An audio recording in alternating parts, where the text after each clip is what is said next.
Quel bail! Quel bail, les amis! Bon, les amis, on se retrouve aujourd'hui pour le débrief de Naples. Naples-Juve. Un grand choc au sommet de la Serie A. D'un côté, on a le champion, comme au catch. D'un côté, on a le champion du monde. On a le champion Naples. Et de l'autre côté, on a la Juve qui tente désespérément de revenir au championnat, qui tente désespérément de grappiller des points match après match après match après match.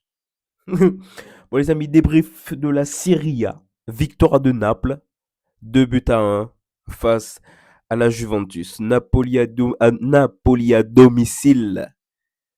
Napoli à domicile. Antonio Conte dans les bancs.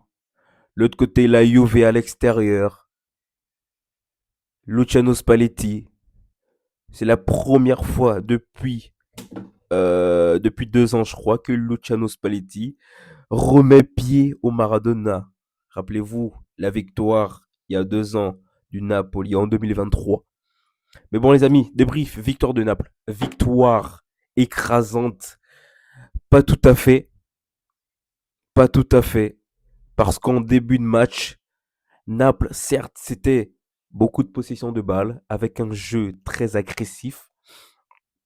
De la première à la 10e minute, on a une équipe de Naples qui pressait, mais à balle, qui pressait à fond, à fond, à fond, qui pressait. But à la 7e minute de Rasmus Højlund sur un débordement de David Neres.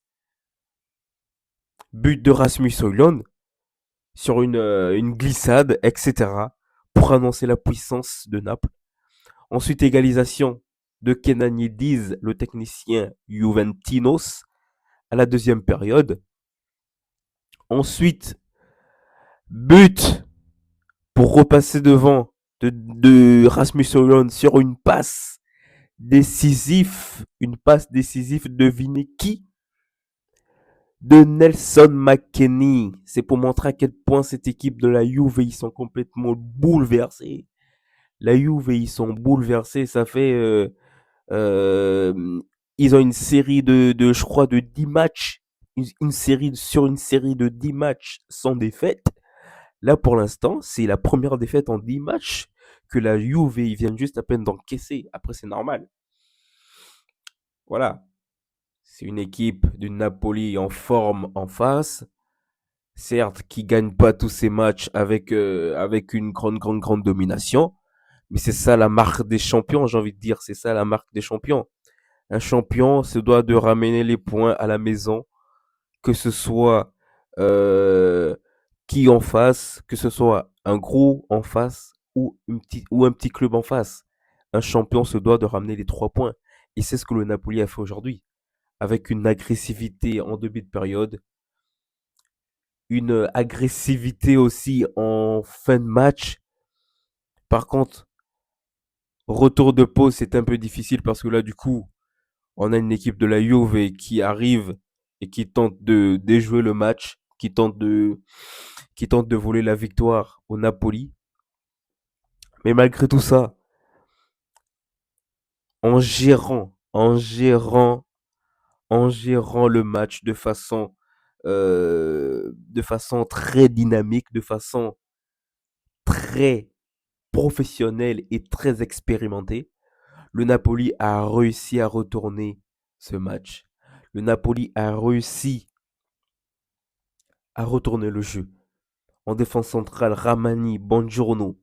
En milieu de terrain, en l'absence de Anguissa, en l'absence de Kevin De Bruyne, en l'absence de Lobotka, Kanté a aligné Scott McTominay et LJ Elmas.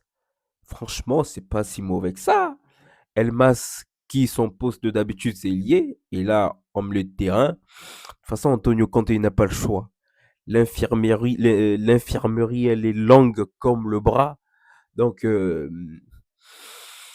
c'est ça, il faut prendre des joueurs partout pour boucher tous les petits coins. Il faut boucher tous les petits coins. Attention, point fort. Je vais citer 3 joueurs comme ça. 3 joueurs, point fort. Du côté du Naples, du côté de Naples et du côté de la Juve. Trois joueurs points forts. Premier, homme du match, Rasmus Højlund, doublé. C'est ça qu'on attend d'un attaquant. C'est ça qu'on veut d'un attaquant à Naples. C'est ça qu'on attend. Un attaquant qui se montre disponible. Un attaquant qui est présent dans toutes les phases de jeu, qui est présent, qui fait les retours défensifs. C'est ce que Rasmus Højlund il a fait durant tout le match. Il mérite très bien sa place de remplaçant de Romelu Lukaku. Deuxième point, David Neres. Pourquoi? David Neres, ça fait trois matchs où c'est l'élément indispensable d'Antonio Conte. C'est l'élément phare, c'est le détonateur, c'est celui qui débouche tous les trous par sa qualité technique, par sa vitesse, par ses dribbles, par son, par sa nonchalance, par sa vista. Certes, il ne marque pas ce soir, mais il fait une très belle passe décisive. C'est le nouveau Messi du Napoli, David Neres. Ok, troisième point. Noah Lang, les amis, Noah Lang. Noah Lang, quand il est arrivé à Naples, il a dit, moi je suis le genre de joueur pour qui vous venez. Moi je suis le genre de joueur pour qui on vient regarder les matchs le dimanche. C'est ce qu'il a dit. Au début, j'étais ouais, ça, ouais, on attend de voir ce que ça donne. Mais là, je pense que Noah Lang, ça commence à porter ses fruits. C'est la copie conforme de David Neres. Techniquement, vitesse. Il est comme Neymar, il dribble comme Neymar. Il y a une partie dans le match où il reçoit une passe sur le côté. Il est entouré de McKennie et je sais pas qui, si c'est Bremer ou je sais pas qui. Il récupère la balle, contrôle, il va sur le côté. Et il y a McKennie qui rampe derrière Noah Lang. Et ça va faire le tour des réseaux. Ça, c'est Noah Lang. Il est très bon techniquement. Il joue comme Neymar. Après, peut-être un peu plus, moins technique. Mais dans son body language, dans sa façon de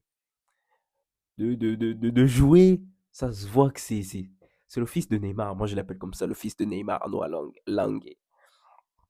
Très bien, voilà mes points du côté du Napoli. Et du côté de la Juve, qu'est-ce qui a pêché du côté de la Juventus? Déjà, quand la Juve arrive, tu as l'impression qu'ils savent, dans leur façon de jouer, ils ne sont pas venus pour gagner, ils ne sont pas venus pour prendre les 3 points. Ils sont venus juste pour prendre un point. Et on l'a vu en deuxième période. Ils ont été très offensifs, mais après, ils ont complètement craqué, ils ont lâché. Après, bon, avec l'entrée de Zegrova, avec l'entrée de Zegrova, avec l'entrée de, comment ça s'appelle, Jonathan David, on a Vlahovic qui est blessé, ils disent, moi, Zegrova, pour faire un bon match ce soir pour la Juve, Zegrova, il aurait dû rentrer voilà, à la 50e minute. Spalletti lui a fait rentrer à la 80e minute. On a vu très bien comment Zegrova il est dangereux. On l'a tous vu. Il a pris le ballon, il a failli égaliser. Mais bon, il fallait le faire rentrer plus tôt, c'est comme ça. Zegrova, il est rentré à la fin du match, mais un très bon point pour lui, une belle entrée. Ils disent, celui qui marque le but, excellent aussi, très fort. McKennie, moi je sais pas si vous avez regardé le match, mais McKennie s'est fait enrhumer par Noah Lang. Euh, Comme Kaloulou, les deux, je vais les mettre dans la même sauce. Ben oui, il y a des trous dans la défense tout le temps. Hein. Rasmus Højlund qui rentre dans la défense quand il veut. David Neres et Noah Lang qui enrhument les gars n'importe comment. Mais c'est une équipe de la Juve qui est juste venue prendre un point à Naples. Et c'est pas comme ça qu'ils vont se rapprocher du peloton de tête. Voilà. La Juve, 10 matchs sans défaite. Maintenant, voilà, ils ont croisé garçon, le Napoli, le champion. Voilà, écoutez les amis, c'est comme ça, c'est la marque des grandes équipes. Un gros match pour Naples cette semaine. Déplacement à Benfica en Ligue des Champions. C'est le moment pour prendre encore des points, pour espérer se maintenir en Ligue des Champions. Et pareil aussi pour cette équipe de la Juve. Et puis voilà les amis, c'est comme ça, hein. Bon débrief dans la Serie A et puis restez branchés pour la suite au prochain numéro.